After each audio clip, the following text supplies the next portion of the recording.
प्रश्नोत्तर सीरीज के इस अंक में आप सबका स्वागत है। आज हम लेकर आए हैं अध्याय 2 द्विध्रुवीता का अंत पर आधारित प्रश्नावली। तो आइए देखते हैं ये प्रश्न कौन कौन से हैं और इनके सही उत्तर क्या हैं। तो पहला प्रश्न बहुविकल्पी है। प्रश्न है, सोवियत अर्थव्यवस्था की प्रकृति के बारे में निम्नलिखित में से कौन सा कथन गलत है। तो 3 कथन सही होंगे, 1 कथन गलत है। तो यहाँ पर दिया है कि सोवियत अर्थव्यवस्था में समाजवाद प्रभावी विचारधारा थी, तो ये कथन आपका सही है। फिर दिया है कि उत्पादन के साधनों पर राज्य का स्वामित्व नियंत्रण था, तो वहाँ उत्पादन के साधनों पर राज्य का स्वामित्व एवं नियंत्रण था, ये भी बात सही है। फिर अगला है कि जनता को आर्थिक आज़ादी थी, तो ये गलत है। जनता को आर्थिक गतिविधियों में भाग लेने की आज़ादी नहीं थी। फिर अगला भी देख लेते हैं, अर्थव्यवस्था के हर पहलू का नियोजन राज्य करता था और नियंत्रण भी राज्य करता था, तो ये भी सही है। अर्थव्यवस्था की हर पहलू का नियोजन राज्य द्वारा होता था और अर्थव्यवस्था पर नियंत्रण भी राज्य द्वारा होता था। तो इस तरह से आप देखते हैं कि 3 कथन सही हैं, 1 गलत है, तो आपका सही उत्तर ये होगा। निम्नलिखित को कालानुक्रम में सजाएं, तो इसको क्रम से जमाना है। तो अफगानिस्तान संकट कब हुआ था, तो ये जो है 79 में हुआ था, 1979 में। और बर्लिन की दीवार कब गिरी थी, तो ये 89 में गिरी थी, 89 में। और सोवियत संघ का विघटन कब हुआ था, तो ये 91 में हुआ था, 91 में। और रूसी क्रांति कब हुई थी, तो 1917 में हुई थी, 17 में। तो इस तरह से सबसे ऊपर कौन हो जाएगा, रूसी क्रांति 1917 सबसे ऊपर हो जाएगा, और उसके बाद सब क्रम से जमे हुए हैं। तो रूसी क्रांति 1917, फिर अफगानिस्तान संकट 1979, फिर बर्लिन की दीवार का गिरना 1989, और फिर सोवियत संघ का जो विघटन है 1991। तो घ क ख ग, इस तरह से आपका क्रम बनेगा। फिर अगला है, निम्नलिखित में कौन सा सोवियत संघ के विघटन का परिणाम नहीं है। ध्यान रखना है कि कभी कभी बच्चे जो ये नहीं शब्द है पढ़ना भूल जाते हैं, और पहला विकल्प देखते हैं, यहीं से सही करके निकल लेते हैं। तो पूरा प्रश्न सावधानी से पढ़ना है। तो पहला इसमें विकल्प दिया है कि संयुक्त राज्य अमेरिका और सोवियत संघ के बीच विचारधारा की जो लड़ाई थी उसका अंत हो गया, तो ये जो है सोवियत संघ के विघटन का परिणाम है, ये कथन सही है। स्वतंत्र राज्यों के राष्ट्रकुल का जन्म यानी CIS का जन्म, जब सोवियत संघ का विघटन हो गया तो 12 राज्य मिलकर CIS का गठन किए थे, स्वतंत्र राज्यों के राष्ट्रकुल का गठन किए थे। उसके 3 जो राज्य थे, जो बाल्टिक राज्य थे, लिथुआनिया, लाटविया और इस्टोनिया, ये पहले ही अलग हो गए थे, और ये अलग होने के बाद जो है धीरे धीरे ये अमेरिकी गुट में शामिल हो गए थे। तो जो शेष 12 बचे थे वो CIS का गठन किए थे। तो इस तरह से देख रहे हैं कि ये भी आपका कथन सही है। आगे देखते हैं, विश्व व्यवस्था के शक्ति संतुलन में बदलाव आया, तो ये कथन भी आपका सही है। क्यों? क्योंकि जब तक सोवियत संघ का विघटन नहीं हुआ था तब तक पूरा विश्व द्विध्रुवी था, और इसके बाद सोवियत संघ के विघटन के बाद विश्व व्यवस्था एक ध्रुवी हो गई। तो इस तरह से ये कहा जाएगा कि विश्व व्यवस्था के शक्ति संतुलन में बदलाव आया। पहले विश्व एक ध्रुवी तो 2 ध्रुवी था, तो अब जो है एक ध्रुवी हो गया था, तो ये भी कथन सही है। फिर मध्य पूर्व में संकट, तो मध्य पूर्व में जो संकट उत्पन्न हुआ था वहाँ के देशों के आंतरिक कारणों से हुआ था। अलगाववाद की समस्या, जो भाषावाद की समस्या, गृह युद्ध की समस्या, या आंतरिक संघर्ष की समस्या, इन सब कारणों से जो है मध्य पूर्व में संकट उत्पन्न हुआ था। तो सोवियत संघ के विघटन से इसका कोई लेना देना नहीं है। तो इस तरह से ये कथन जो है आपका गलत है, तो आपका सही उत्तर बनेगा घ। अब जोड़ी बनाने से संबंधित ये प्रश्न है, निम्नलिखित में मेल बैठाएं यानी जोड़ी बनाइए। तो मिखाइल गोर्बाचेव का संबंध किससे है, तो आर्थिक सुधारों से है। 1985 में इन्होंने वहां पर आर्थिक सुधार की शुरुआत की थी, कहाँ, सोवियत संघ में। फिर शाक थेरेपी क्या है, शाक थेरेपी एक आर्थिक मॉडल है जिसके द्वारा सोवियत अर्थव्यवस्था में जो है परिवर्तन किया गया था, समाजवाद से पूंजीवाद की तरफ रूपांतरण किया गया था। तो ये हो गया। फिर आगे है रूस, रूस का जोड़ी बनेगा सोवियत संघ के उत्तराधिकारी के तौर पर। तो सोवियत संघ का उत्तराधिकारी रूस को बनाया गया था, और सोवियत संघ से उत्तराधिकार के तौर पर उसको क्या क्या चीजें मिला था, तो 3 चीजें मिला था, ध्यान रखना है। एक, क्योंकि सोवियत संघ परमाणु शक्ति संपन्न देश था, तो सोवियत संघ के विघटन के बाद परमाणु शक्ति संपन्न होने का दर्जा किसे दिया जाए, तो ये दर्जा रूस को दिया गया था। दूसरा ये कि सोवियत संघ संयुक्त राष्ट्र सुरक्षा परिषद का स्थायी सदस्य था, उसे वीटो प्राप्त था, तो ये दर्जा अब किसे दिया जाए, तो ये भी दर्जा रूस को दिया गया। इसके अलावा जो सोवियत संघ ने विभिन्न प्रकार की अंतर्राष्ट्रीय संधियां या समझौते हस्ताक्षरित किए थे, तो उसको निभाने की अब जिम्मेदारी किसके ऊपर रहेगी, तो वो भी रूस के ऊपर रहेगी। तो सोवियत संघ से रूस को उत्तराधिकार के तौर पर 3 चीजें प्राप्त हुई थी। ये भी ध्यान रखना है, ये भी 2 नंबर में पूछा जा सकता है। फिर आगे दिया है बोरिस एल्त्सिन। बोरिस एल्त्सिन रूस के पहले निर्वाचित राष्ट्रपति थे और इन्हीं के नेतृत्व में सोवियत संघ के विघटन का जो है रूपरेखा तैयार की गई थी। यूक्रेन, रूस और बेलारूस, ये तीनों मिलकर ही सोवियत संघ की समाप्ति की घोषणा किए थे। तो अब अगला देखना है वार्सा। वार्सा पैक्ट जो कि 1955 में बना था, ये एक सैन्य गठबंधन है और इसका नेतृत्व कौन कर रहा था? सोवियत संघ कर रहा था। तो इस तरह से आपका जोड़ी तैयार हो गई। आगे देखते हैं। अगला प्रश्न खाली जगह से संबंधित है। ऐसा प्रश्न भी हमारे एग्जाम में जरूर आता है। तो पहला जो प्रश्न है, सोवियत प्रणाली, जो सोवियत राजनीतिक प्रणाली है, वो किस विचारधारा पर आधारित थी? तो यहाँ पर भरना है, क्या भरना है? समाजवादी विचारधारा। समाजवादी विचारधारा पर आधारित थी। फिर यहाँ पर अगला है सोवियत संघ द्वारा बनाया गया सैन्य गठबंधन था। तो सैन्य गठबंधन कौन सा? Warsaw Pact. तो यहाँ पर भरना है आपको वार्सा पैक्ट।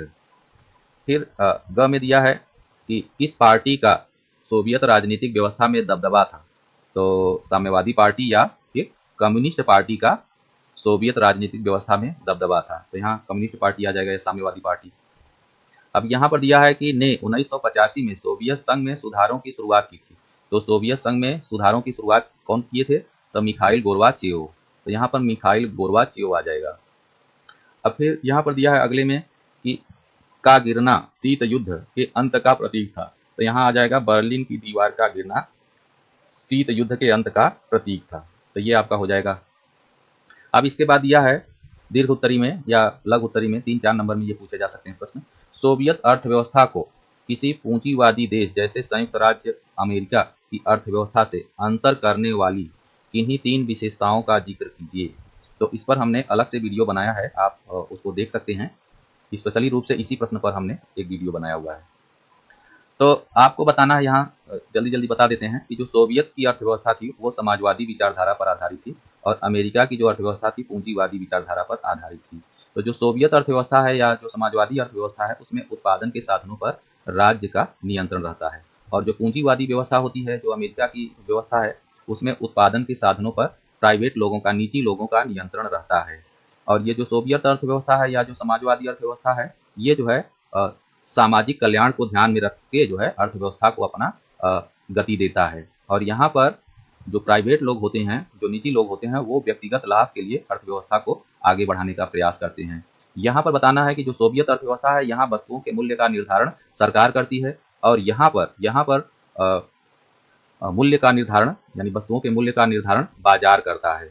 तो इस तरह से आप 3 अंतर बता सकते हैं। अलग से वीडियो आप देख सकते हो, उसमें हमने बॉक्स बनाकर 2 भागों में ऐसे बंटवारा करके समाजवाद, पूंजीवाद ऐसा अंतर लिखा हुआ है। अगला प्रश्न है किन बातों के कारण गोर्बाचेव सोवियत संघ में सुधार के लिए बाध्य हो गए? सोवियत संघ में सुधार वो क्यों किए? तो आपको बताना है सोवियत अर्थव्यवस्था की जो कमियां थी, जो सोवियत प्रणाली थी उसकी कमियां थी, उसको इसमें बताना है। तो आर्थिक संदर्भ में आप बता देंगे कि वहाँ उपभोक्ता उद्योग जो है पूरी तरह से उसका जो विकास दर है निम्न हो गया था और वस्तुओं की कमी हो गई थी, उसकी गुणवत्ता भी कम हो गई थी, खाद्यान्नों का संकट उत्पन्न हो गया था, खाद्यान्नों का आयात करना पड़ रहा था और लगातार जो है हथियारों की होड़, परमाणु हथियारों को ज़्यादा से ज़्यादा विकसित करने के चक्कर में वहाँ का जो संसाधन था पूरा पूरा इसी क्षेत्र में खर्च हो जा रहा था। इसकी वजह से जो वहाँ की अर्थव्यवस्था थी एकदम से गतिरुद्ध हो गई थी। तो ये आर्थिक क्षेत्र में जो है बता सकते हैं, राजनीतिक क्षेत्र में भी बता सकते हैं कि वहाँ जो नौकरशाही थी उसमें भाई भतीजावाद, भ्रष्टाचार व्याप्त था, वो जनता के प्रति उत्तरदायी नहीं थी। जो साम्यवादी पार्टी थी उसका कठोर नियंत्रण था, वहाँ के लोगों को बोलने की आज़ादी नहीं थी, सरकार के विरुद्ध कुछ भी बोलने की आज़ादी नहीं थी, उनको वहाँ का व्यक्ति की स्वतंत्रता नहीं थी। और जब वहाँ के लोगों को पता चला कि हमारा लोगों का जीवन स्टैंडर्ड जो है पश्चिमी यूरोप के जो देश हैं, अमेरिका वगैरह, इनकी तुलना में निम्न है, तो वो जो है बहुत ही सरकार से नाराज़ थे। तो गोर्बाचेव साहब, इन्होंने वादा किया था कि जब हम सत्ता में आएंगे तो इन बिंदुओं पर हम सुधार करेंगे और जब सत्ता में आए तो उन्होंने सुधार करने का प्रयास किया, लेकिन ये सुधारों का परिणाम उल्टा पड़ गया। तो वो अलग वीडियो हमने बनाया है, उसको देख सकते हैं। भारत जैसे देशों के लिए सोवियत संघ के विघटन का क्या परिणाम हुए? तो सोवियत संघ के विघटन का भारत के ऊपर भी प्रभाव पड़ा था, 2 तरह से प्रभाव पड़ा था। आर्थिक क्षेत्र में प्रभाव की बात करें तो भारत ने अपने अर्थव्यवस्था में सुधार किया था। कारण ये था कि जब सोवियत संघ का विघटन हुआ तो जो समाजवादी विचारधारा थी उसको बहुत ही आघात पहुंचा था। तो भारत की जो अर्थव्यवस्था थी वैसे तो मिश्रित अर्थव्यवस्था थी, लेकिन उसमें जो समाजवाद का पुट ज़्यादा था प्रारंभ में, यानी देश को आज़ाद होने और 1991 के बीच में जो भारत की अर्थव्यवस्था है उसमें समाजवाद का पुट ज़्यादा था, पूंजीवाद का पुट कम था।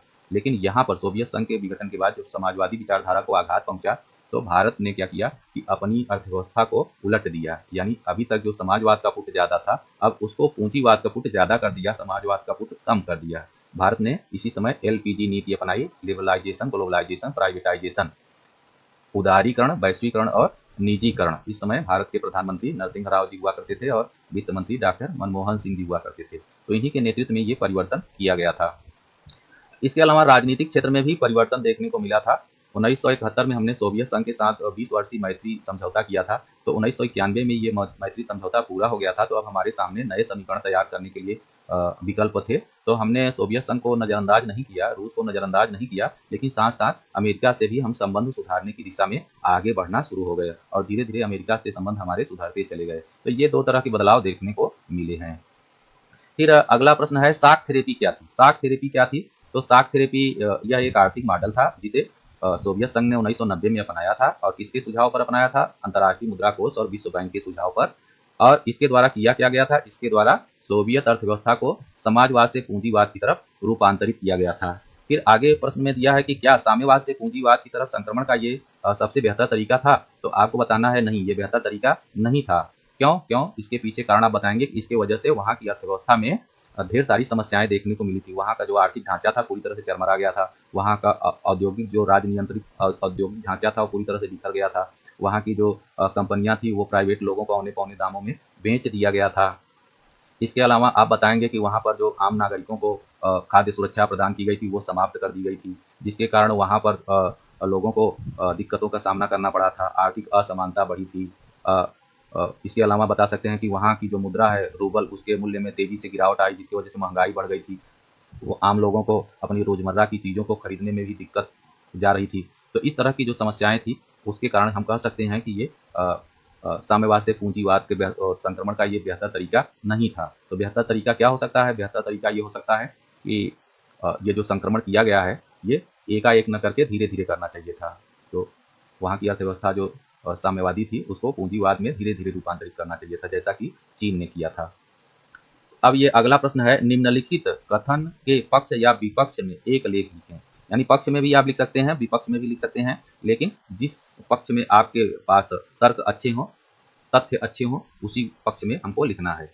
तो अब यहाँ पर देखिए कथन क्या है? दूसरी दुनिया के विघटन के बाद, दूसरी दुनिया का मतलब सोवियत संघ के विघटन के बाद भारत को अपनी विदेश नीति बदलनी चाहिए। भारत को अपनी विदेश नीति बदलनी चाहिए। भारत ने कुछ हद तक अपनी विदेश नीति में बदलाव किया भी है। और किस तरह का बदलाव करना है? तो रूस जैसे परंपरागत मित्र की जगह संयुक्त राज्य अमेरिका से दोस्ती करने पर ध्यान देना चाहिए। तो भारत रूस को नजरअंदाज तो नहीं कर रहा है, लेकिन अमेरिका की तरफ दोस्ती का हाथ बढ़ा रहा है। तो आपको यही दिखाना है कि अमेरिका से हमको दोस्ती करनी चाहिए। अमेरिका जैसे शक्तिशाली देश से दूर रहना हमारे लिए हितकर नहीं है। लेकिन ये भी ध्यान रखना है कि हमको उसका पिछलग्गू नहीं बनना है। जहाँ तक हमारे राष्ट्रीय हित उसके साथ दोस्ती करने में सुरक्षित हैं, उतने तक ही हमको दोस्ती रखना चाहिए। और जैसे ही हमको लगता है कि उसके साथ दोस्ती करने से हमारे राष्ट्रीय हित प्रभावित हो रहे हैं, वैसे ही दूरी बना लेना है। इसके अलावा ये भी आप शब्द का इस्तेमाल कर सकते हैं, इस दोहे का इस्तेमाल कर सकते हैं कि रहीमन देख बड़ेन को लघु न दीजिए डार, जहाँ काम आवे सुई कहाँ करे तलवार। तो जहाँ पर सुई का जरूरत होती है वहाँ तलवार काम नहीं करता है। इसलिए दोनों का महत्व अपना है। दोनों के साथ हमको रिश्तों को सुधारने की तरफ आगे बढ़ना चाहिए। तो इस तरह से आज का ये अंक पूरा होता है। अगले दिन हम नए चैप्टर की तरफ बढ़ेंगे, यानी जो तीसरा चैप्टर है समकालीन विश्व में अमेरिकी वर्चस्व, उस पर आधारित हम प्रश्नोत्तरी लेकर आएंगे। आज के लिए इतना ही। तब तक के लिए धन्यवाद।